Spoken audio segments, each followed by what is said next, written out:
ખેડૂત ભાઈઓ ફરી એક વખત અમારી યુટ્યુબ ચેનલ ખેતી જગતની વાતોની અંદર હું કેવલ વઘેશી આપ સૌ ખેડૂત ભાઈનું ખૂબ ખૂબ હાર્દિક સ્વાગત કરું છું।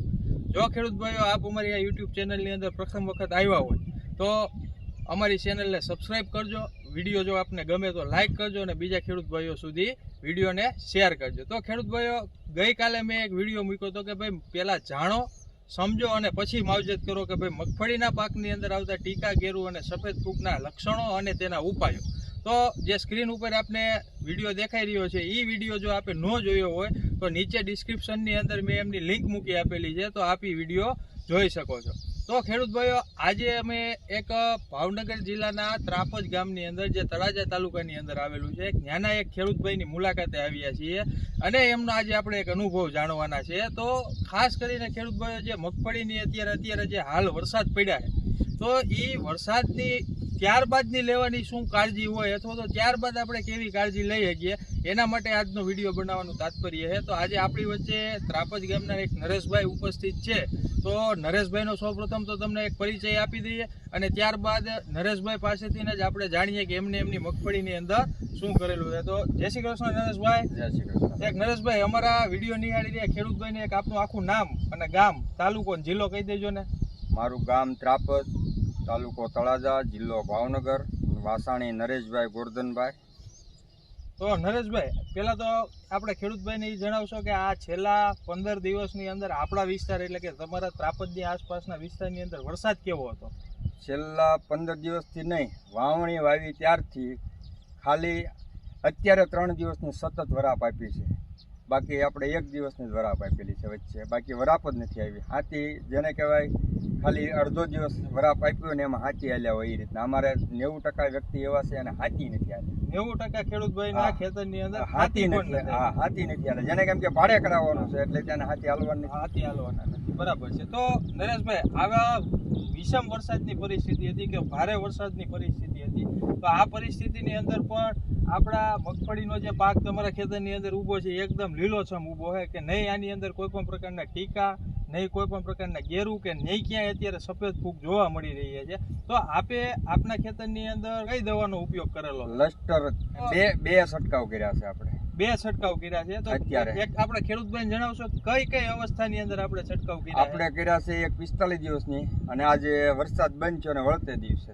એટલે આજ માનો 5મો દિવસ છે, આજે 5મો દિવસ છે, લસ્ટરનો બીજો છંટકાવ કર્યો અને અત્યારે મારી સિંગ 60 દિવસની ઓલા 65 દિવસની થઈ રહી, 65 દિવસની અત્યારે રાઈટ 65 દિવસની થઈ આપણી આ સિંગ થઈ ગઈ છે। તો નરેશભાઈ ખાસ એક તો આપણે ખેડૂતભાઈને એક ઈ જણાવી દો કે આપ છે એ લસ્ટર જે આ પ્રોડક્ટ છે એ લસ્ટરનો ઉપયોગ છે એ કેટલા વર્ષથી આ કરો છો? હું આમ 2 વર્ષથી અને આમ 3 વર્ષથી, પહેલા વર્ષે આપણે ટ્રાય લીધી, પહેલા વર્ષે તમે લસ્ટર દવાનો ટ્રાયલ લીધો હતો, ત્યારબાદ એમાં તમને ટ્રાયલ લીધો તો એવું બધું શું સારું લાગ્યું તમે લસ્ટર દવાના છેલ્લા 2 વર્ષથી આ વપરાશ કરો? પહેલે વર્ષે આપણે જે ટ્રાયલ લીધી પડખે દવા નહોતી મારી લસ્ટર અને આ સાઈડ એક સાઈડ મારેલી હતી, એક સાઈડ મારી હતી એટલે આપણે એક જ પંપનો ડેમો લીધો, બરાબર, અને બાકી બધે આપણે જે ચાલતું ઈ કરતા હતા। તો એમાં આપણને જે પંપ માર્યો હતો એ 14 હોળની અંદર લાગ્યો હતો, એ 14 હોળની અંદર સફેદ ફૂગ નહોતી આવી, પછી બીજા નંબરમાં ટીકા ગેરું નહોતો એમાં આવ્યો, બાકી 2 સાઈડ વાડી આખી ફેલ થઈ ગઈ, વાડી આખી ફેલ થઈ ગઈ, ત્યારે 32 નંબર સિંગ હતી છતાંય ફેલ થઈ ગઈ, તો ખેડૂત ભાઈઓ આપ પણ આપના ખેતરની અંદર આ રીતે આપ કોઈ પણ સારી એવી દવાઓ હોય છે કે જેવી રીતે નરેશભાઈ લસ્ટરનો ટ્રાયલ લીધો હતો એવી રીતે આપ પણ આપના ખેતરની અંદર ટ્રાયલ લઈ શકો। બીજું નરેશભાઈ આપને એક પૂછવાનું એ છે કે જે લસ્ટરના તમે 2 છંટકાવ લ્યો છો કે એક 45 દિવસની અવસ્થાએ અને એક ત્યારબાદના 15 થી 20 દિવસની અવસ્થાએ, તો ખેડૂત ભાઈઓ જેવી રીતે મેં મારા પાછલા વિડીયોની અંદર કીધું હતું કે સફેદ ફૂગ જે છે એ સફેદ ફૂગ આપણા ખેતરની અંદર આવવાની જે અવસ્થા હોય છે 35 થી 45 દિવસની આસપાસની મગફળી થઈ હોય ત્યારે એના બીજાણુઓ છે અથવા તો જે જમીનની અંદર સફેદ ફૂગ હોય છે તે સફેદ ફૂગ છે એ એનો વિકાસ અને વૃદ્ધિ કરવાનું ચાલુ કરી દેતી હોય છે, અને એ અવસ્થાની અંદર જો આપણે સફેદ ફૂગ માટે કોઈ પણ કન્ટેન્ટ ન નાખતા હોય ત્યારબાદ એટલે કે અત્યારની પરિસ્થિતિ પ્રમાણે એટલે કે 60 દિવસ માથેની મગફળી જાય ત્યારે આપણા ખેતરની અંદર એનો ઉપદ્રવ વધુ પ્રમાણની અંદર જોવા મળતો હોય છે કે જેના કારણે છે એ આપ છોડવાને ખોલો, આવી રીતે તમે છોડવાને ફેલાવો અને છોડવાની ડાળખીની આજુબાજુ તમને સફેદ ફૂગ છે એ જોવા મળતી હોય છે જે અત્યારે આની અંદર જોવા મળતી નથી. બીજું નરેશભાઈ એક આપને પૂછવાનું એ હતું કે જે આપ લસ્ટરનો છંટકાવ કરો અને અત્યારે તમારા ખેતરની અંદર જોઈએ છીએ કે જેવી રીતે આપણે આમ છોડવો આમ ખોલીએ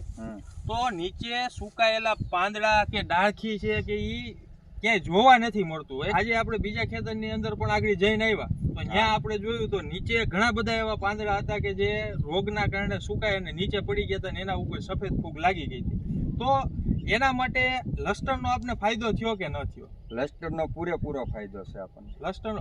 પછી બીજું એક આપણે એક ઈ પૂછવાનું હતું કે અત્યારે જે કે લસ્ટરના છંટકાવ 2 વાર છંટકાવ કરેલી મગફળી હોય પછી જ્યારે હલરમાંથી આપણે મગફળી કાઢીએ અને આપણે ઘરે જ્યારે સંગ્રહ કરતા હોય તો એની અંદર છે એ મગફળીની ક્વોલિટી બગડતી નથી. વાત સાચી છે? હા, એ નથી બગડતી. આમ લાંબા સમય સુધી આપણે સંગ્રહ કરી શકીએ છીએ, સંગ્રહ કરી શકીએ છીએ.